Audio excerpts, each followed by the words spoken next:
All right, Ryan. I am so crazy excited about today. I always It's love gonna be seeing a you. good one. Yeah, I have a feeling. We decided last time that we were going to pick a theme, and the theme for that we are thinking about for the last 2 weeks was sincerity in content creation.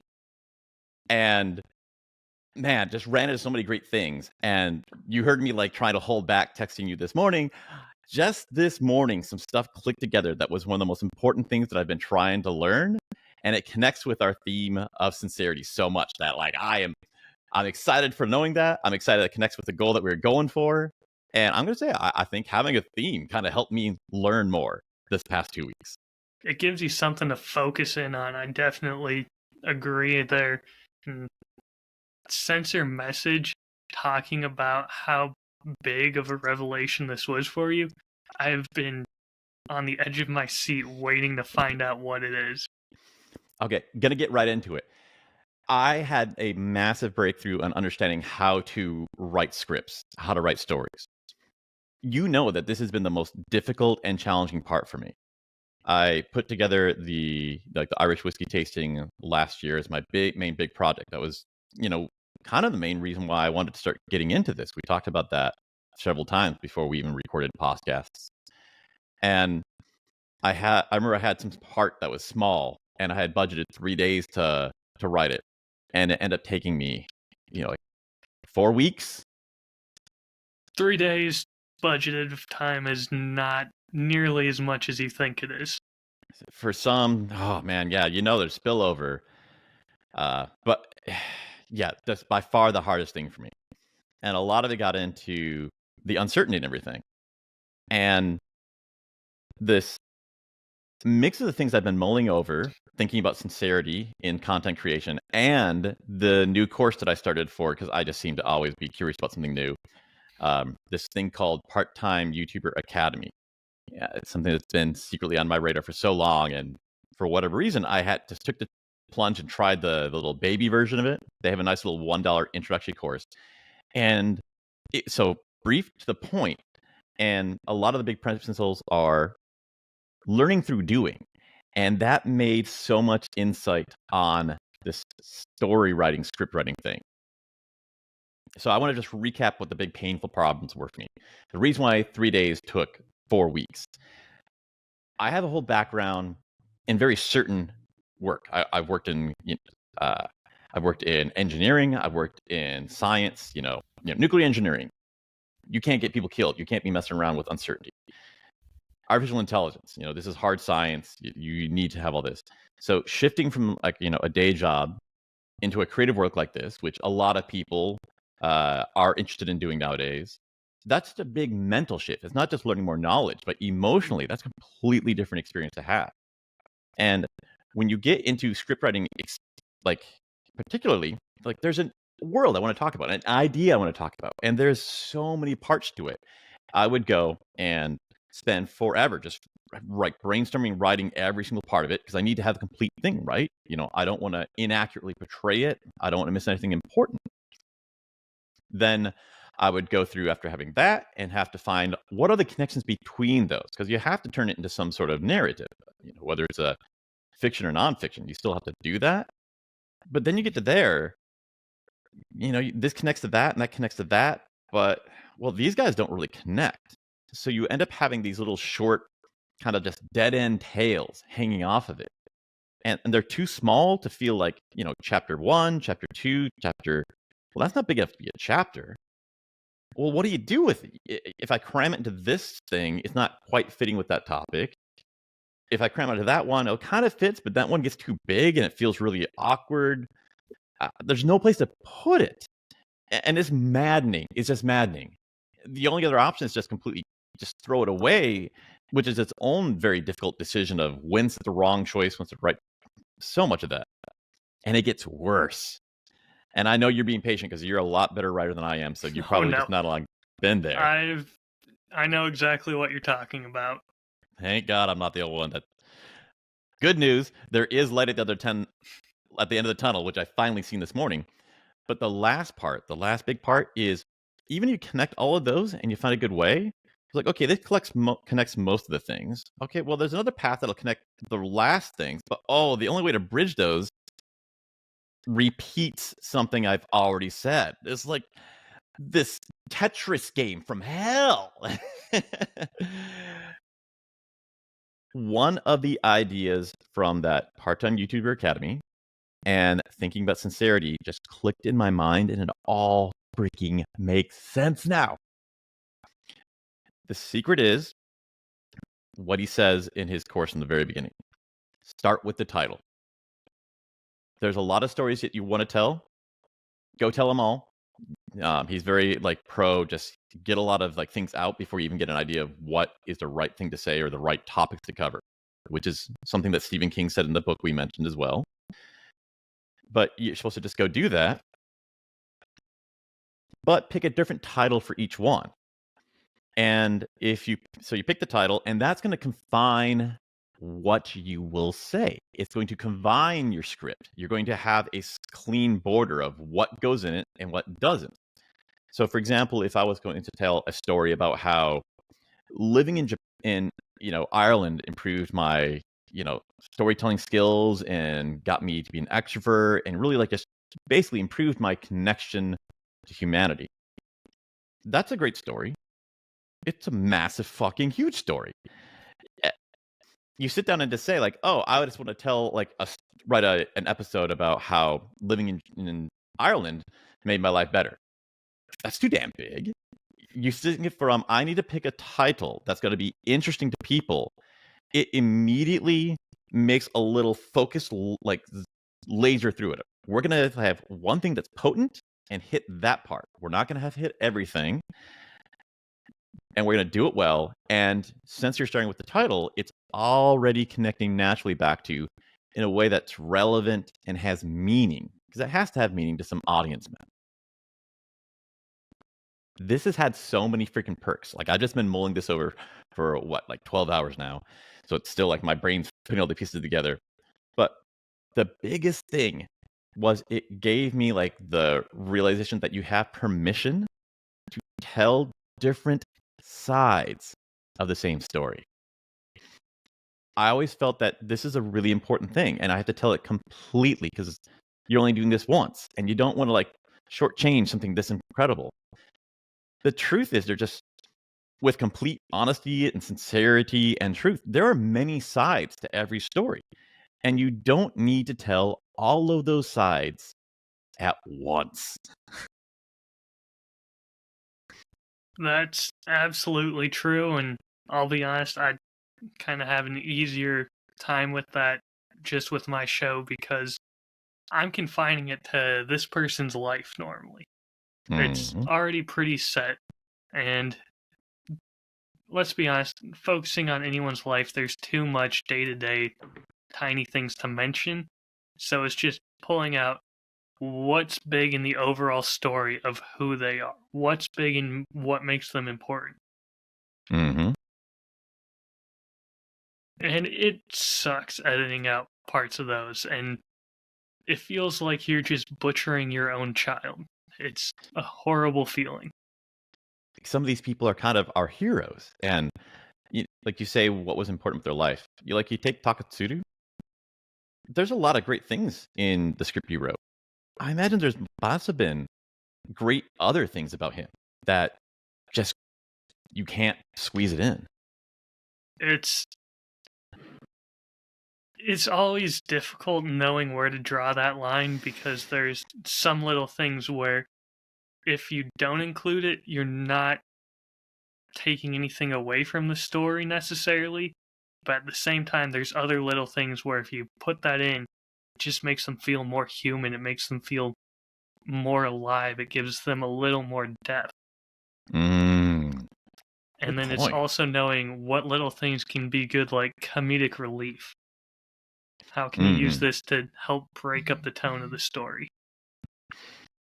So you're, like I said, you're advanced at this. You're already into the advanced techniques of, okay, you have that. It connects. It's not going overboard. But you have room to start adding that spice on top.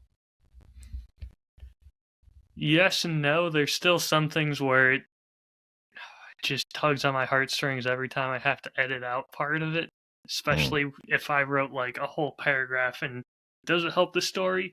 No, not at all. Is it necessary? No. All right, we're just gonna cut that whole bit out and I'm gonna miss it. Yeah. No one else is gonna know that it's missing, but I will. And that comes back to, again, like why I feel like that is what the real job of a creator is. You take this stuff with all these uncertain edges and you do that suffering. You do like, having to say goodbye to something that's really great. It means something a lot to you, but no one will hear about it because they're focusing on this train that's going to have some momentum to it. It's kind of a little bit that dealing with the uncertainty. It's also, um, well, tell me a little bit about the different sides, because for your topic, it naturally has a beautiful focus. The spirit of it's focused on the whiskey. So let's take Takatsuru for an example again. There's probably a lot of great things about him. It's been exciting to see how many people, once they're great at one thing, they turn out to be really talented or amazing in a lot of ways. But this, just the theme of your podcast that you have a title of a podcast, you have a title of an episode, naturally makes it say you're going to focus on the parts of his life that connected him to creating and whiskey and making that a big part in Japan.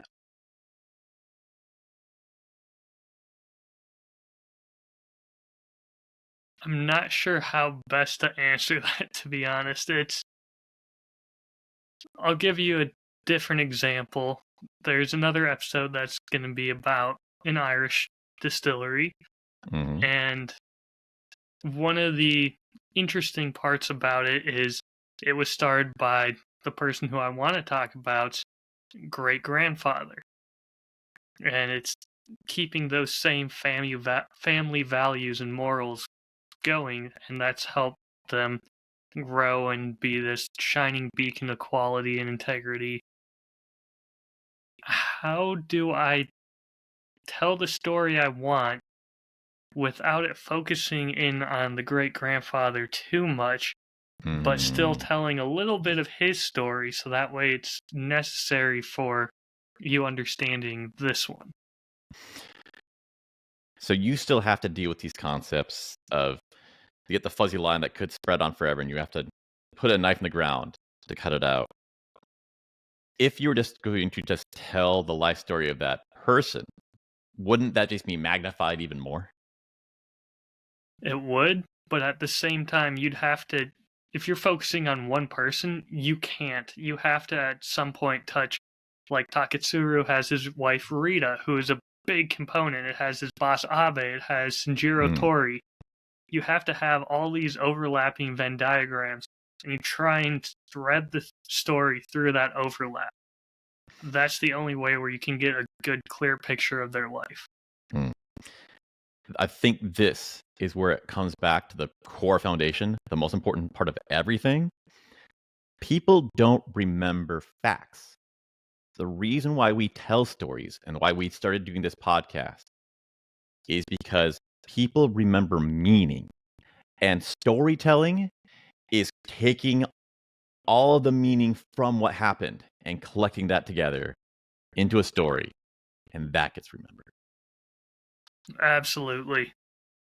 Also, it's hard for a story to be told if no one was there to witness it and tell it later on. If Mm. it's just one guy out on his boat and he catches a fish and says it was the biggest one and fight of my life, and you're gonna not really think much of it. Mm-hmm. But if all of a sudden you're on a large ship and the whole crew is telling you about this time where the captain fought the Kraken or something, you're gonna be like, oh shit, this is now a lot of people telling me this happened. I'm gonna believe it a lot more. Mm. The whole community thing. I think that even like reinforces it even more. The whole point of storytelling is to tell something meaningful. And the question of what is meaningful, that's just something that's not going to just be interesting only to the captain. If 10 or 20 people in the crew actually remember this story, that is such a strong sign that that story contains chains of connections that are meaningful to people. Now it has value. Now Mm. you know this is something. There's something here when this many people remember it, or where it has enough meaning to where it's spread throughout the crew. It Once something has spread around like that, you know there's a good story there. And I think that's the North Star that we're supposed to have that I was missing. Finding something that's meaningful to somebody, that gives you the chain of all these things happen in this topic that I want to cover. There's all these parts, but what's going to be meaningful to this person? Well, this will connect to that, this connect to that. This part, it's meaningful to me. It's not meaningful to this topic, to this person. They'll forget it. And so as much as I hate to say no, I have to say no to that part.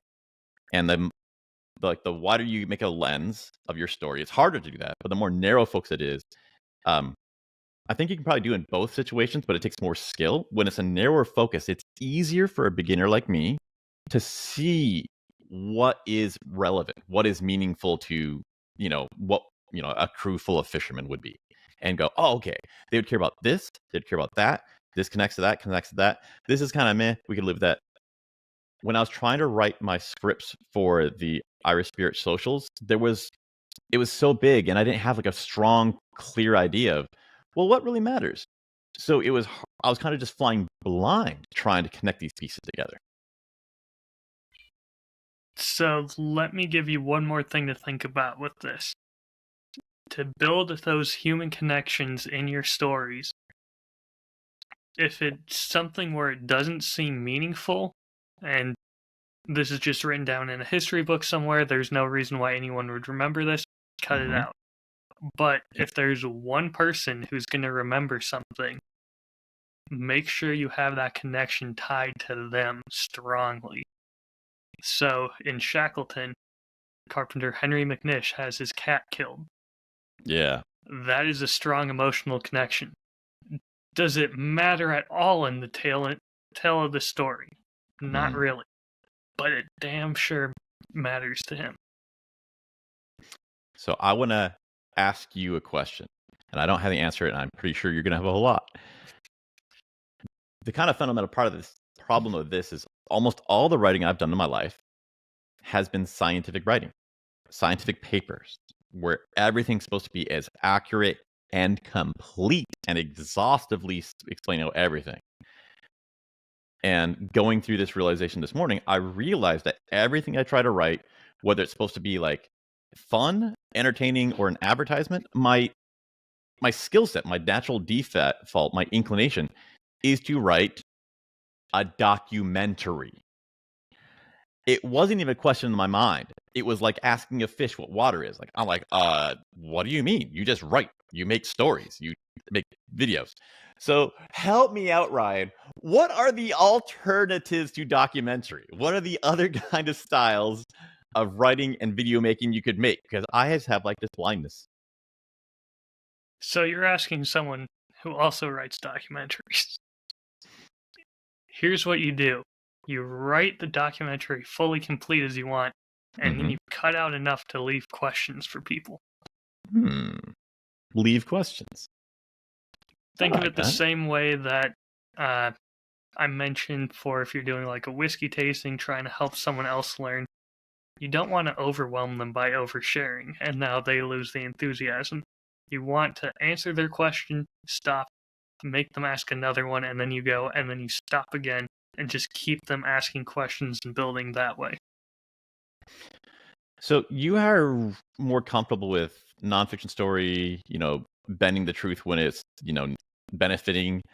Are there any genres? I mean, your podcast is, it's better than freaking Planet Earth, in my opinion, in a lot of ways. But when you had unlimited time, is there other stuff that you would want to do that's more altering the truth or more fudging the truth or blurry? I don't know. There's got to be other stuff out there. Have you run into anything else? What else exists? I mean, there's, of course, comedies, dramas, tragedies, if you're looking at Shakespeare. But personally, the one thing that if I had all the time and all the resources and all the motivation to actually do it, that I would love to do as a weird personal project, I'd love the idea of an Ocean's 11 style movie, but set in Prohibition, stealing a train full of whiskey barrels, because that actually happened.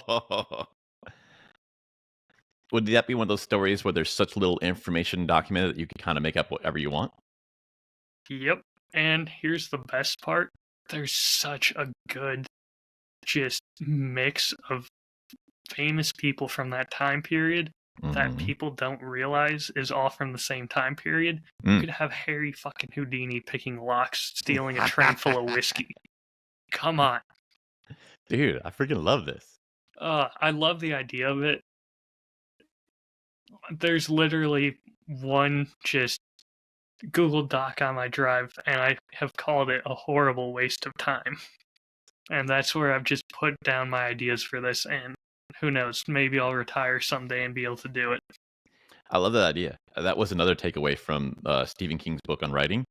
They had so many things that he just had lying around in the drawer for a decade that took so long before it got made.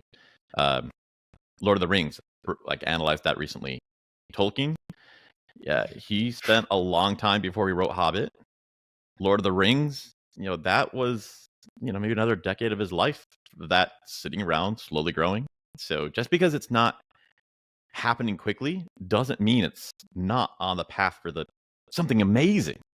Here's the thing. I think Tolkien is more akin to your style of writing than anything else. Oh yeah, that dude wrote like a freaking fictional He made an encyclopedia. entire world. And here's the thing. If you watch Lord of the Rings, it doesn't explain shit about what's actually going on in the world. Yep. It doesn't tell you anything. It just goes, here's the world. Do I have answers for all of your questions? Yes. Will I answer all of them? No. Yeah, you're in the middle of it. So I kind of wanted to ask you a little more concretely. I was hoping that you could give me like a comparison. Like, what is something a style that uses a little bit less truth than a documentary, and what's a style that requires or uses a lot less truth than a documentary? I mean, I would say you can go to like historical dramas and you can find Mm-hmm. like Boardwalk Empire. It's about the mobs. I doubt it's historically accurate because I doubt anyone wrote down exactly what they were doing that was illegal at that time. Mm. But I'm sure there's kernels of truth there. And then there's my favorite that I think, again, you'd be pretty good at if you wanted to, which is mockumentaries. Mockumentaries. Like What We Do in the Shadows, I'd call that a mockumentary. Honestly, I think that The Office and Parks and Rec are mockumentaries. I can see that, yeah. They've got the film crew as part of the show. They're filming it like it's a documentary, but it's supposed to be a slice of life drama comedy. Those are some great ideas. And those are some of the most wildly successful. Like, I don't know anyone in my age bracket who doesn't watch The Office constantly. Mm. I don't know anyone who hasn't seen it less than 5 times. It's powerful.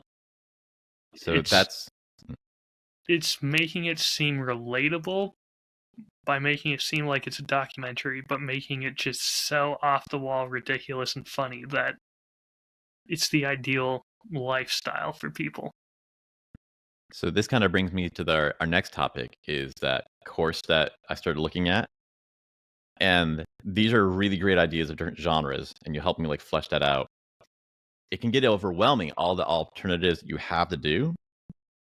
The whole point is what you're talking about is make a whole lot of pots instead of making one masterpiece. That's how you learn the fastest. Some of these genres lend themselves more easily to doing a lot of small things, which is a good fit for like the skill level I'm at right now. And this course that I tried, excuse me, really focused well on how to do things that are really small, really fast, and just get a whole lot out there so you can get your skill as quick as possible. So that was the Part-Time YouTuber Academy Fundamentals. So it's just a $1 thing. And it was weird because I've heard about this before. I looked in my email to try to find the password to log in again, and some emails came up from 3 years ago. I've had an interesting connection with this for a while. So the primary person that has had influence on me that I haven't, like actually been in a room, like family member, is this, you know, entrepreneur, creator, applied psychology YouTube guy called Charlie Hooper. And I had this email.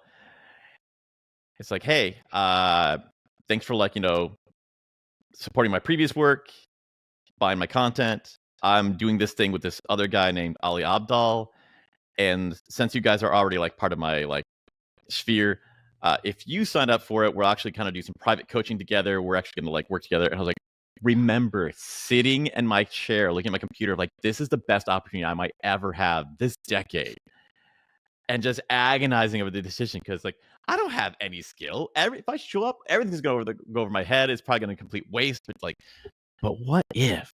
What if, right? I had done that, and 3 years ago, not just having the 3 years of extra experience, which is massive. I had gotten some by working with this guy, who was, the guy I kind of like imitate in most all the work I do. Well, you probably wouldn't be needing to talk to me anymore.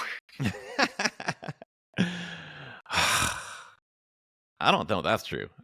I'm really getting excited about collaboration. That actually might be the topic we save for the next 2 weeks. But it was kind of interesting to think about that.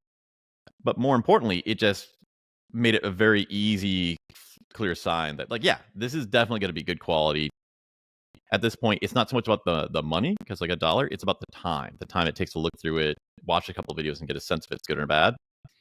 And I was super impressed. How impressed was I, Ryan? I remember you messaging me about the brilliance of using natural lighting for your videos and having it at 45-degree angles so that way it looks like studio lighting.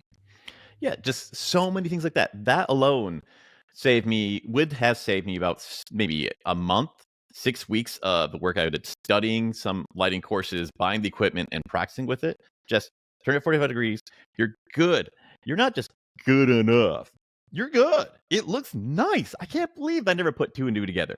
And then you can start cooking.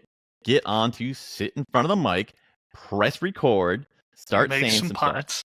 Make some pots, damn it. I loved it. So I liked it so much. I was like, I have $1 somewhere I can find. I sent you like a membership too. So I'm looking forward to, like, in the future, hearing if you have the same impressions. Every time you see an entire different part of the world. So if you think it's like not great, I want to hear all about it. If you think it's great, I know you're going to see a completely different part of great that I missed.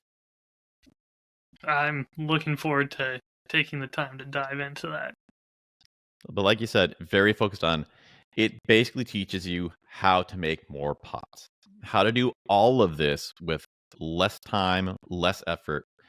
The structure is really good too. So it's not just simply the trick with the 45 degree with the windows. That's great. That just gets you started as fast as possible.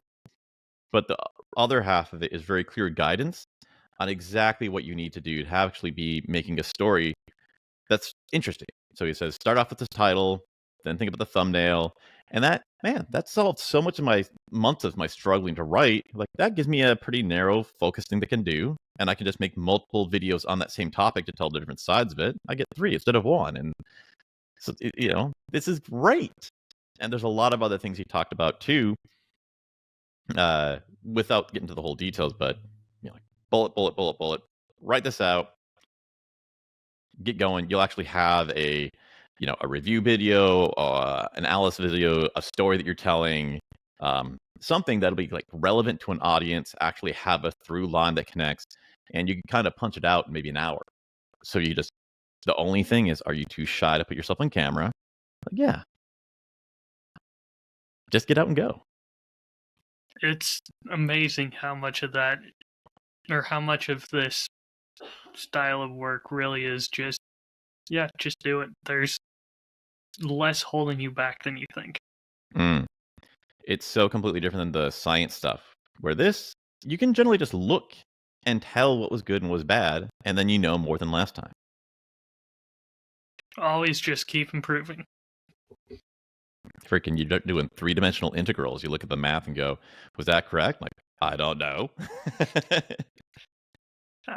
It's every time you put something out, you're just going, you love it at first, and you're thinking, oh, I'm so glad this is done. I'm so glad there's people who are actually liking this.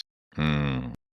And then you go back and listen to it yourself, and you go, need to improve here. It is painfully obvious as soon as you hit publish what you need to improve. He talks about that a lot, where it's about a lot of things to make you just feel comfortable with being a beginner. It's kind of strange to say it because it feels like, oh yeah, of course, everyone knows you didn't get that good in the beginning. That's natural. But there's a lot of really tangible, concrete things he gets into. Like, this is what's going to feel weird. Here's why it's normal. And here's a way to make that seem comfortable until you're going. The one thing he says is that I liked a lot. And I'm sure that everyone on the internet's already heard this. He says, the first 50 videos you make are for yourself. The next 50 videos are for an audience. So literally sit down, write, a 5-10 minute thing, even if that's, reviewing your own laptop. Make a video, put that out. That's one. It doesn't matter how terrible it is, doesn't matter how bad it is. It's supposed to be for you. Do 50 things like that, and that will get you up to a reasonable skill level of all these things. Where the question of asking then, like, oh, what would an audience like? How can I actually connect things into a meaningful theme? What should the theme of my channel be? It'll be obvious what those should be and how to do it. I think I struggle more with the what instead of the how. And having answers of how to do that, holy God, it's like a weight lifted off my shoulders. I'm so excited to see what your next project's going to be and what you focus on.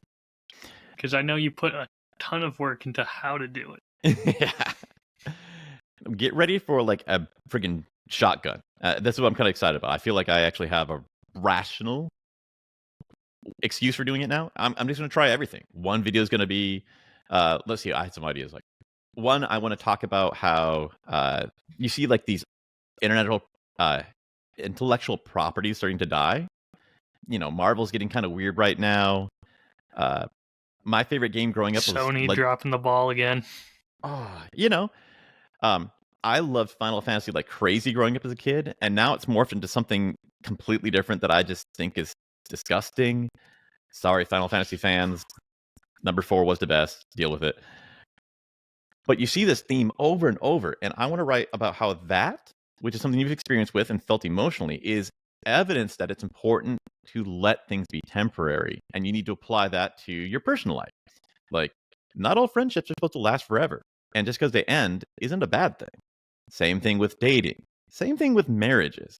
If you've been married for 20 years and it ends, that could actually be a complete success instead of, oh, if it didn't last forever, it's no, like temporary stuff is a big thing. Treasure it while it's good, but don't stretch it out too far to where it ruins that good memory. Right. So there we go. We got one that's pretty like emotional, philosophical, societal. Bam. Very next video I do is just going to be, me building a desk. Another one's going to be me cooking my air fryer meal where I have, friggin' meat and vegetables come out with less than 30 seconds worth of effort. So I have more time to sit on my, desk and actually start getting more work done. Completely. I gotta say, I think there's a genius market out there for just being drunk and trying to do IKEA projects. Oh my Lord. See? That would go viral. And this is what I feel so good about, because if you had told me that 2 weeks ago, Ren, I would too. But before, you'd say that, and it would like stab me in the heart. Like, Ryan, I love that idea, but I can't. I got to focus on one thing. I can't keep going backwards. And now I'm like, dude, that's great. I'm supposed to do 50 videos about random shit. Let's do that next time. See, I'm just the crazy guy who just has a passion for whiskey and is single-minded. This is what I'm doing. Jump on board or get out of my way because this is happening. That is a special thing about you. That you're so good at actually having one theme that you love, you're good at, and you tell stories about. That's a gift. I'm very lucky to have found it this early on. So I'm appreciative that there are times when I'm actually able to contribute to that because you're already starting in a special place. So look the reverse now is watching me just go around and do all kinds of random stuff, which is probably going to be a path that most people start with. And then over time, you can make fun of it and then slowly see what does it shape into, which is supposed to be what naturally happens if you just keep doing it. See, that sounds more exciting to me too, though, because you're going to get to try all these things, and you never know which one's going to be that special, just amazing. This is what I'm meant to do. Yeah. And it's so funny because people keep thinking about what is the audience going to like? You definitely don't know that till you try it and see how they react. But you don't know what you like. You can't imagine it beforehand. You actually have to make it, do it, and go like, oh, man, I didn't think I'd like it that much. But hell yeah, we know what we're doing now. And chances are, once people see that you're excited and happy to do something, they're going to be excited and happy too, because we all want to feel that. Yeah, yeah. That's a lot of the fun we're going to share together. So there was that simplicity, how it gets you going really fast. And I already published some small things. And one thing I did, I think I sent you, I literally just made like a remix of a 30-second remix of the highlights of a video that was 2.5 hours long. There's this guy, Tim Woods, love his work. I mentioned it before, where he does a lot of that. It's improvisational. He's taking people who have no experience or comfort with something and getting them able to just love it by his enthusiasm, which matches a lot with the whiskey tasting. He was on this show. It's this popular sports show, Pardon My Take. That was their kind of like their Super Bowl episode, and just sliced that up into little pieces. This is nonsense. It's them talking about president sucking dicks, and I don't even know what it has to do with dragons or magic, but it was kind of funny. Put that out, and it's like, oh yeah, hey, I remember you. You were the guy with the whiskey thing. Like, I never got back to you. My favorite whiskey's Maker's Mark. So it's like, holy cow, I feel so happy about this. That's great. Nicely done on that too. It was really well done in that it gave me a little bit of context of this is how ridiculous this is going to get, yeah. But not giving me any idea what's going on still. That's something I'm trying to open my heart to more. The vibe video, where it's not saying the words, it's not giving the details. It just gives you a sense of the mood. So that was my dip into that new course. So next, I want to talk a little bit about their main topic of sincerity in content creation. Now, there's a lot of advantages if you have it. There's some disadvantages if you don't. There's plenty of times when we've seen insincerity and how we personally have reacted to it. And then there's a lot of how you actually go about doing it. It's not something that, surprisingly, sincerity doesn't just come naturally. So I wish I could do the voice, but it's in my head. Instagram. And I love all my local spots in Nashville. Small businesses are a huge thing that I'm excited about here. And you always get the one where it's it's like some girl influencer and it's the exact same tone of voice where you could just write an AI at this point, and I wish you could do it. It's like, so we went to this place to get some bagels. Yeah. And you could say that the bagels were really nice. And so I got the extra toast. And of course we all had to have this. And it's like, I really do like seeing the information about this place, but could you possibly make it more ad read? It doesn't feel like a person. My ad reads sound more sincere than this garbage. Okay, sounds like the average person trying to do an ad read, not someone who's trained and learned about it. I feel like just do better. These are people who are making money off of doing it, and how many of these videos have they made, and they still have never gotten past that point? I don't know. There's a lot of questions there, which I don't think we have to answer, but that's just my example. I cringe. It's unpleasant. And then there's other stuff where Like, I think I mentioned, my brother posted a video on, like, his auto repair channel a little while ago, and, he just had this quiet moment at the end where he's like, "Hey, like, I hope you're all, like, doing well. Like, I know, like, working on cars is pretty hard, and so there's probably other hard stuff that happens sometimes, but, you know, glad you're just working on stuff." And it was probably not scripted, but whatever it was, it felt, like, real, and that, to me, added so much more enjoyment to the whole experience where yeah, I'll just go off on my little tangent. I feel if you have a single second of real sincerity, you immediately feel that that person has probably been honest with you or strongly intending through the entire work. So even in the context of audio repair, I'm like, oh, well, I never really thought about it, but now I'm completely convinced that everything you told me would work. You didn't cut out steps that make it look interesting or fun. Like you seem like you'd give me everything I really need to do. So I'm even more invested now as looking at the next video, the next time I have to repair something, because I can feel his trust it's actually going to work. I'm going to take that to another level. If people think you're sincere with them, they're going to start to think of you more as a person, less as just a video on a phone. Mm. And it's a lot easier to be friends with a person than it is a video. And tell me, would you watch something that your friend sent you, or would you just watch TV static at that point? Yeah, yeah. There's there are people where the person behind the topic has become an enjoyable part of the whole thing. Well, that and it's building a following for whatever comes next. So, as you're going around trying a bunch of different things, there might be someone who loved watching you build drunk IKEA, but that's probably not going to be your whole. That's not going to be your focus going forward, I'm guessing. Hmm. But if you're sincere and they enjoy you, they're probably going to come back to see what you do next.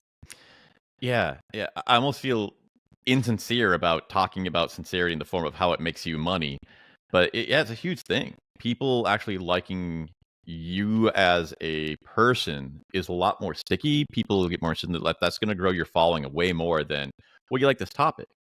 Um, that topic could be done by someone else someday. But like, if someone is actually connecting with you, you're the only one who's ever liked that.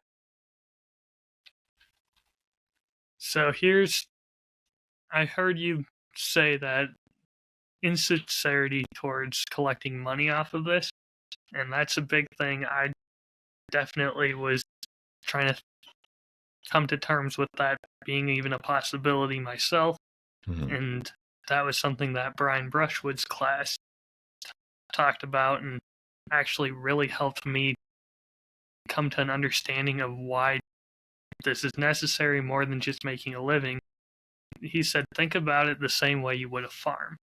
You don't just let the crops keep growing.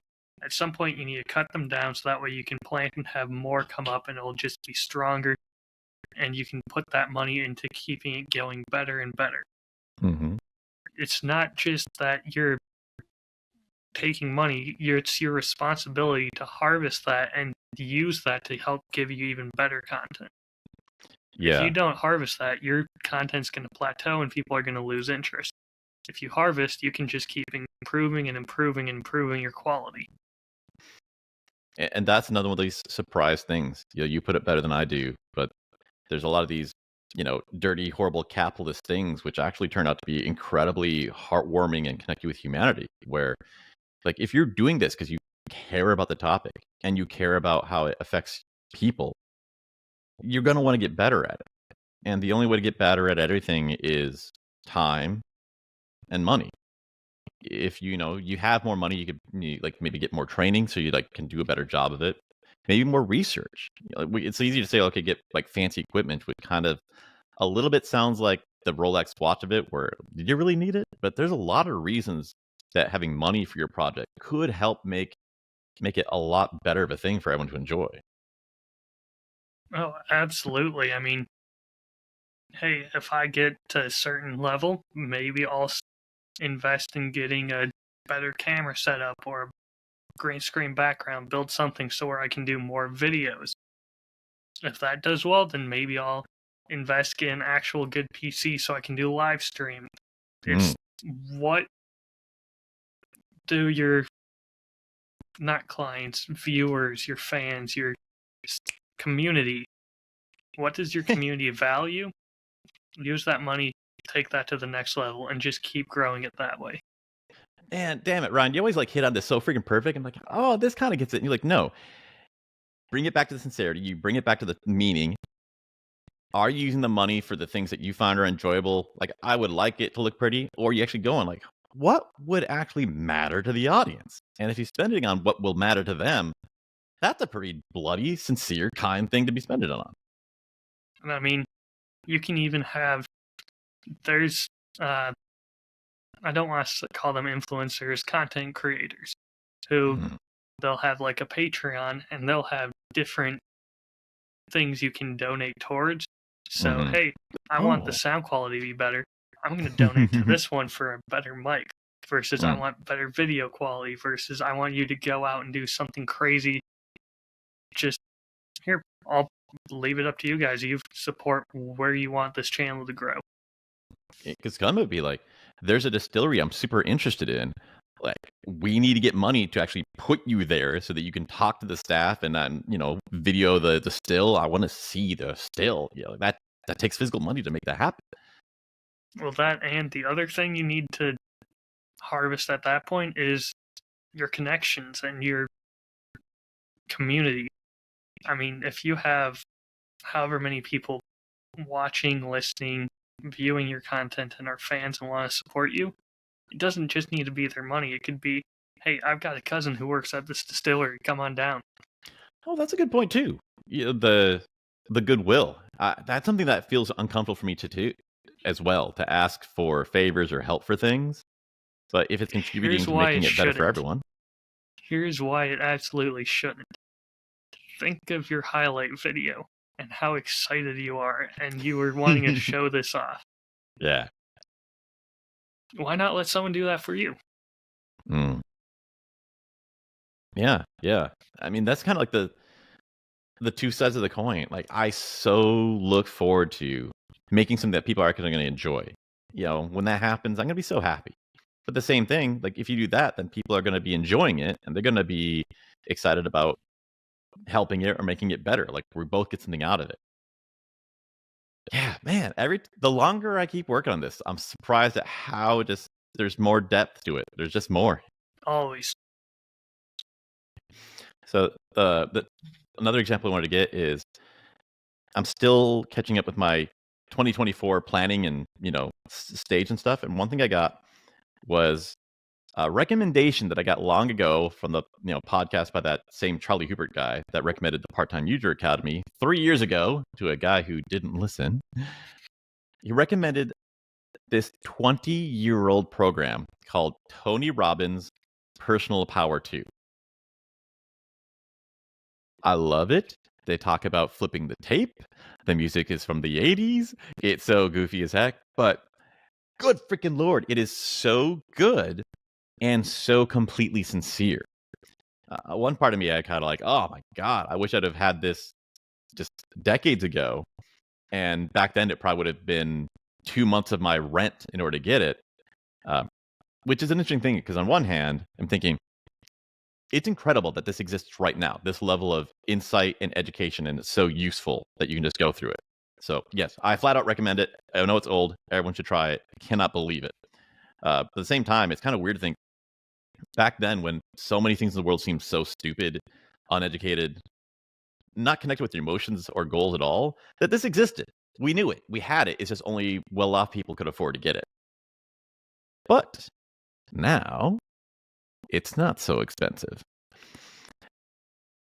I want to tie something else in here that it's still interesting and baffling to me. Do you know one reason why all of our TV shows, everything, have changed dramatically towards this storytelling and telling deeper stories, more connection, that sort of thing? I have a couple theories. What do you think it is? So one of the big ones is being able to record or be able to stream any episode of any TV show. Mm-hmm. If you go back to old, like, I Love Lucy, A-Team, MacGyver, it's all one-off stories. They're self-contained for the most part. You might have a 2-part special. They don't connect to another one. That's because the TV producers, there was no way of knowing that everyone would be able to catch last week's episode to build off of it. If you missed it, you missed it. So it was an incredible risk trying to build off of something. So they had to make it all self-contained so that way anyone can jump in and watch this. Yeah. But since Netflix, since being able to DVR, you can now have those longer series where it's all telling one giant story. Yes. Because now you can go through and you can binge it all in a week. You can make sure your audience sees everything. That's a good point. We could have an entire episode about how, that has increased the level of storytelling in our media, which has increased our level of storytelling understanding of just the people around us. And here's the thing, internet, I don't think storytelling changed. I think our capacity to tell it through media has improved. I fully believe you could go down to a local library and there'd be someone telling you stories who would be able to do that same quality level that we're seeing now today. I definitely appreciate getting exposed to more quality storytelling. I feel it helps me in some ways. I think it's more prevalent today than ever before, and that's why I'm so excited about this. Yeah, that's a good point. There's a lot to be thrilled about. So finishing that last point with the Tony Robbins. Yes, sorry. How that, the reason why I was mentioning that is it ties to Sincerity, where the entire 30-day program is really great, has a lot of external advantages that result from it, but it happens by just building more sincerity in yourself. We think of sincerity of, am I being dishonest with someone else? But this gets down to being as sincere as possible with yourself. That's why he calls it personal power. So really think about, okay, what are you doing with your life? Okay, what are those things you like? Why do you like them? Let's get to the root cause of why you like those things. And then, okay, well, that's the most important stuff for you. Well, what's everything in the world that you could do that would hit those things? Are there things that would hit your things you really care about even better? Are some of the things you're doing right now not really hitting it, and you kind of feel like, oh, I think this would, but it's not doing it? So you kind of go through that process, and you're supposed to come out the other side that the projects you work on, the work you do, and the connections you chase with people are even more aligned with what you actually really care about.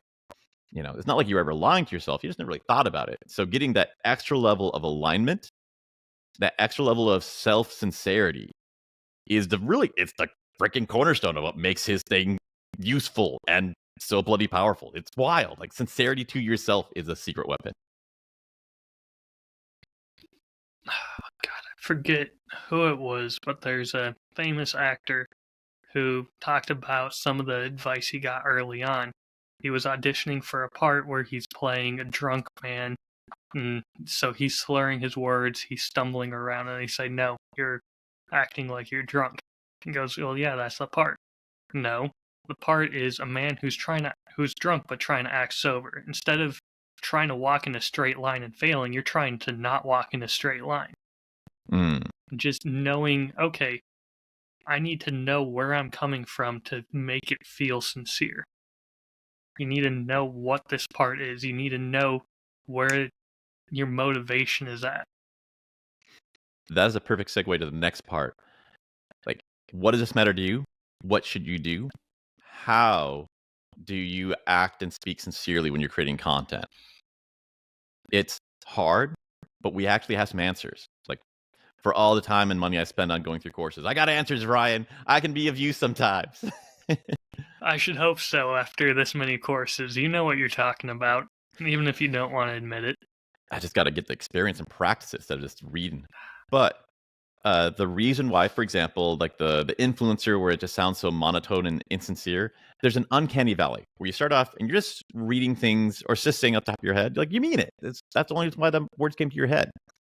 Then there's a point where I know I'm supposed to say this, And I care about it, but like just the connection gets all messed up because you don't have like a lot of skill level yet. And it gets bam, completely insincere sounding.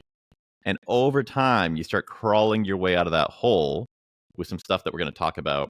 And you can get back up to that level of this actually sounds completely sincere, what you actually think. It's not like you lied, but the things that you actually think, you're able to read in a way that sounds like the emotions you truly have. Exciting part is you keep going, you get to a higher level of sincerity. There's a lot of stuff where you sincerely believe this emotion, and people listen to you talk about it like, yeah, that guy's telling what he really thinks. But there's still going to be this natural restriction that we all have just for, you know, avoiding problems, not sure how we handle each situation, not knowing your audience, and also just it's not our profession. Maybe you spend a lot of time learning how to play basketball. No one ever sat down and just said, "I need to like figure out how to be as have my words connect to my emotions as much as possible." But there is a higher level. So if you take that investment of time, which is a while, suffer through that and get to the top, you're actually going to end up at the part where you will talk about the things you truly believe and sound even more sincere, even more like you believe it. Like those are the feelings that are coming in your heart. It kind of works in the reverse too, where since you have that easy way to actually connect with it, you're actually going to feel those emotions more. It didn't change who you are, but you're like, yeah, like I freaking like hanging out like the balcony. Like I really do. I kind of didn't fully understand it. That's kind of what that Totally Robbins thing did. It's like it didn't change who you are, but just through a couple of like good ways of thinking helps you realize exactly how much you like the things that you like. The other thing I'm going to say about this is think about the pacing and think about the tone. When you're Mm-hmm. talking about those Instagram videos where they're just monotone, this is today I went to this steakhouse and I had this steak and the mashed potatoes were good.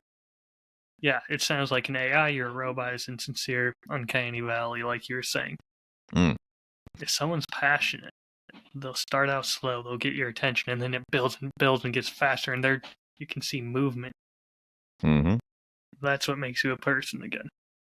There's so many things that go into it, but doing it on command feels very different than doing it just out of reflex. And that comes from another like phrase that I really, really liked from all the work that I studied from that Charlie guy for a long time. When people say like, okay, well, I'm going to start reading this line and I'm going to do it sounding slow and slowly build up. So it has that feeling of building enthusiasm. It's going to feel really weird because it's artificial. And your instinct is immediately is going to go, well, I want to be sincere. This feels artificial. This is the wrong direction. That's not completely true. That's not the whole story. It's like trying on new clothes. It's not that this way of speaking is insincere, fake. It's not that that's not you. It's like a new pair of clothing. You need to try it on for a while, try on a couple different ones, and you will find one that fits even better than the clothes you're wearing right now. And the clothes you're having right now, that's not your skin. It's something you chose. And that decision was sincere. So you really got to like, give yourself some credit. Take some time to get through that weird spot. Try it out. Eventually you'll find stuff that sticks. And some things, you know, it's like getting good at basketball where you really love it, but you just don't have the skill yet. You have to take the time to actually get good at it where you actually can see who you really are. It doesn't come the first day. You're not slam dunking, you're not Michael Jordan first right out the bat.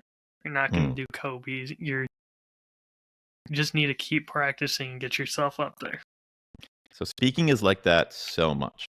And I really liked two things. That Vin Yang guy, he's like the high end keynote speaker that I've been training from, and his program has been really good.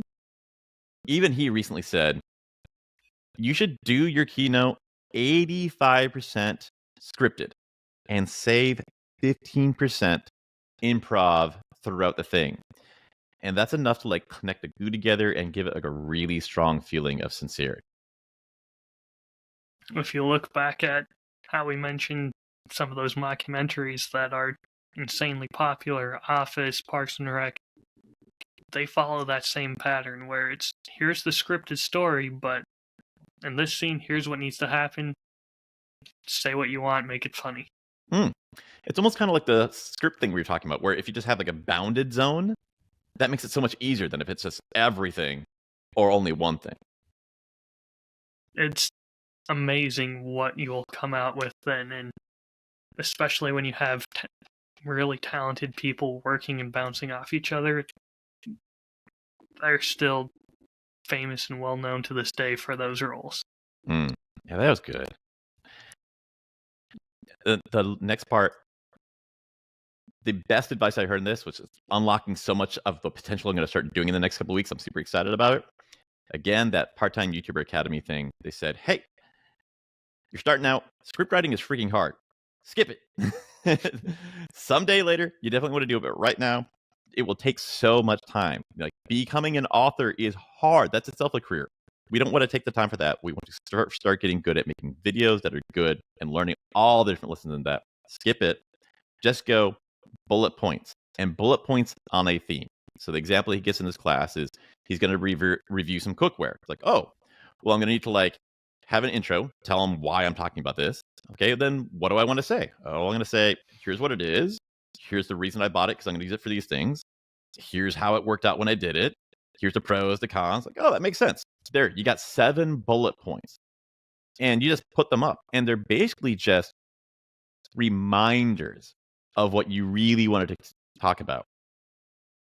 So amazing that it's just so short. Like, just writing those full bullet points took 10 seconds. You're already starting to record your video, but you also start in sincere mode. This is a starting point. And so you just say those things. It's exactly what you really feel. You're just getting a reminder of what topic to bring up. After 50 videos of that, maybe you can start adding a little more detail. There's certain things that, for example, advertisements, they need to be very, very specific about the words they use. Other things, not so much. So as you get your time in, then you can start moving to these other genres of content that require a medium amount of word specificness, have like a medium amount of detail in your script, and then keep on that. You don't have to jump into the deep end all at once, but there is a skill level of truly seeing the words on the page and remembering how you actually truly feel. It's not fake, but it's just, you have to take a time and go, yeah, that is me, and let it out on command, not just by reflex. Definitely a skill that I think we both need to work on still. Even the improv is not something that comes natural to me. I have everything written out word for word on my projects, and it's intimidating. Your scripts are harder than doing the improv, in my opinion. So hats off to you, Rod. I like it. I think it's more intimidating just to go in front of a camera without a solid set plan, to where having this as, oh, I just need to go on camera, read off this, and I know exactly what I'm saying. I love how we're both into the same thing, but completely opposite. So I could turn my camera around. I would show you the notes I have right here.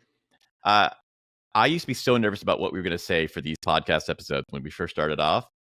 Now it can be 15 minutes before record time, and I'm already calm going like, I know we're going to have a lot of great stuff to talk about that I love.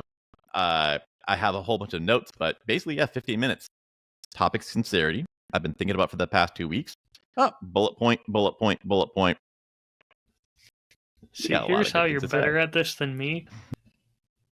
I know I can trust you to where things will stay on track, it'll be good.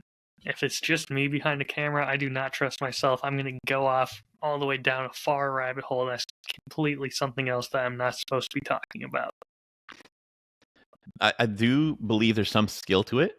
There is one part in this conversation today where, like, oh my God, there's something really important. I can't remember what it was. And I'm just trying to like keep my head above water long enough to remember what that was and then steer the conversation back to it. But again, what's the biggest key for, developing that skill? Do a lot of this. Yep. Show the fuck up and do it. Make the pots. So you've been helping me a lot on your stuff, like reading your scripts, getting your advice, your suggestions. Someday we'll get into more detail. There's a lot of stuff that I've figured out about story writing that I've realized, oh yeah, Ryan's been gently telling me that for a while because he already knows. Here's the strange part. Half the time, I don't even remember what I'm doing. Okay, so there's one last thing. One thing I want to finish with today that I'm also super excited about. It's been a pretty exciting couple weeks. While I'm getting this ready, try and think of what we should leave as a question for the audience this week. Ooh. So you got some time. So what I'm going to do is something a little surprising. So we are using... I've been talking about how to make more cut, make more pots, how to do more creation, make more complete things from A to Z, and learn a whole lot. And this is probably one of the most powerful things I've ever done. Finally got it done. And I think we can do it this way.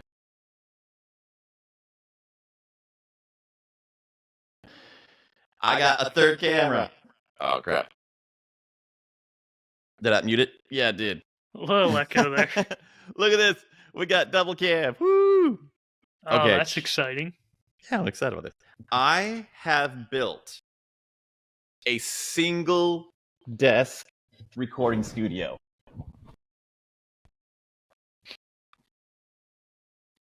Yeah, I can move around to get this. So I am so bloody excited about that. I'm going to take the headphones off. I'm not going to hear you for a second. So what's going on here? Heard this idea for a while. I'm going to include the link from the guy that I learned this from. But you have a single desk. It's like $80, even though it's adjustable height. It's so affordable. Get that? You have basically, I have something else going on, but you need one thing that bolts on, that'll hold your camera, it'll hold your microphone, it'll hold the light, and I can add that later. And again, we're making lots of pots, so I didn't wait until I had the lighting attachment. I used it today. And this worked really, really great today. You can see I have all the equipment I need on one desk. And what happened is we were getting ready to record today, Ryan, and I had the sunset coming from behind me. And the sun's getting in the way. I'm like, oh, crap. Oh, I can just 1 second rotate the desk. Everything moves with it. The camera's still focused in the right location. The mic's still in the wrong place. I don't have to move cables immediately. And then I realized, oh, well, I already had my background over here from when I did the whiskey recording.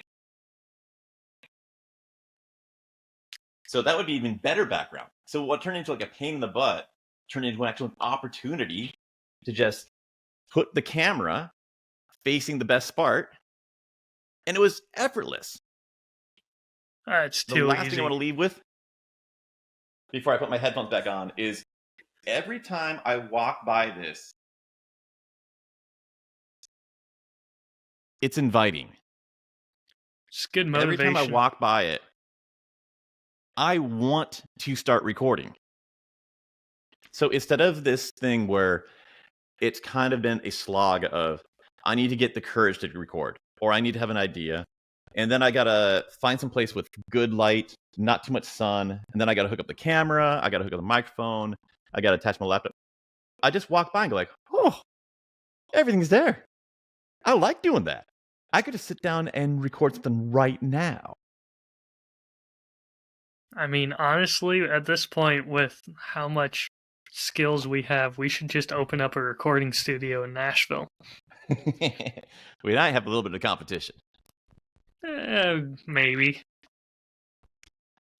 So this is just something that I'm so excited about. This has been the best money I spent the entire time.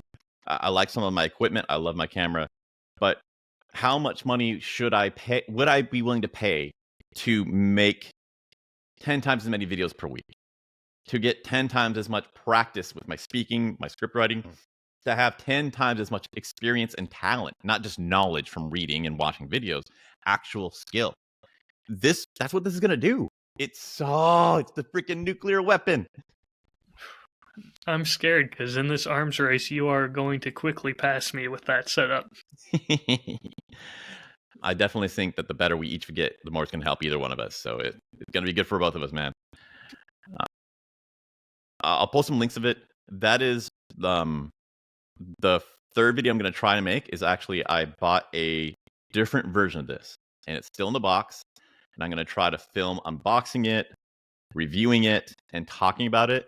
Simple concept. I think it's going to take me like a couple hours to actually film the boxes because it takes a long time to put it together at a desk. Doing it with the camera like situated every time, it's going to make it longer. So I don't want to do it immediately because I'm busy. But that's going to be one of the first videos I make. Simple, probably done by someone else already, but I'll get that practice. And you never know. I mean, the Whiskey School channel, their YouTube channel that became I think it's the first biggest whiskey channel, and it's the second thing to come up when you put whiskey in on YouTube. The only reason why it got so big was he just started putting out little whiskey reviews online. And when he did it, I think one of the first 15 was a bottle that apparently was brand new, and there was only, I think, 2 other people who had videos about it online. And it happened to be featured in like Whiskey Advocate's advent calendar or something for the year.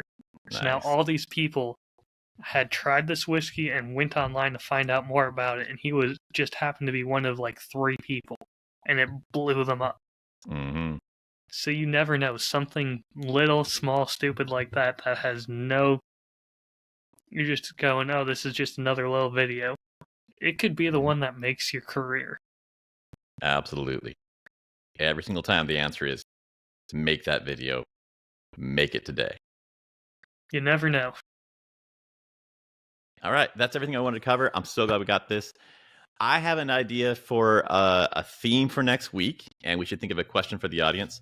For next 2 weeks theme, I'm thinking to like have the theme being, what things did you do too soon? What equipment did I buy? Where that's nice, but I really didn't need it till much later. They had that old saying, the skills that got you to this level are the skills that are going to stop you from getting to the next level. But the inverse of that is also true, is the skills that help you go from a millionaire, like have a million followers to 2 million followers, are also the very skills that are going to make it impossible if you go from 0 to 100 followers. Like, I shouldn't be thinking that. It's too soon. I got the horse before my wagons. I think I want to think about that for the next 2 weeks. I mean, what's the old quote? Something about how do you become a millionaire? Well, start with 10 million and buy a race car.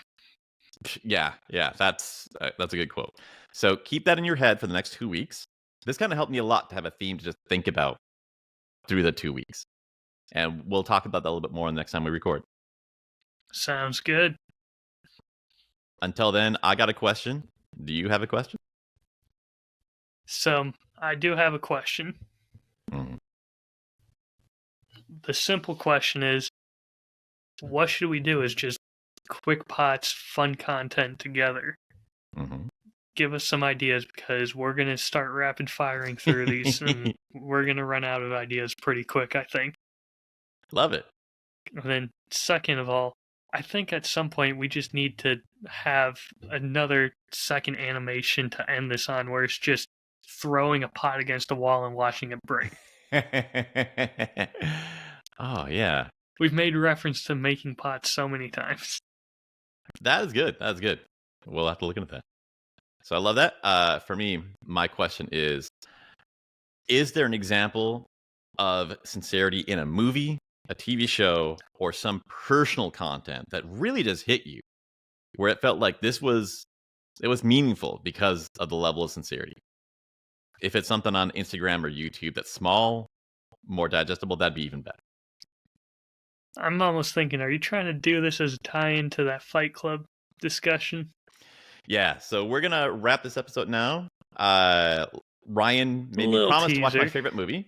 Yeah, that was a good job. Freaking classy there, right?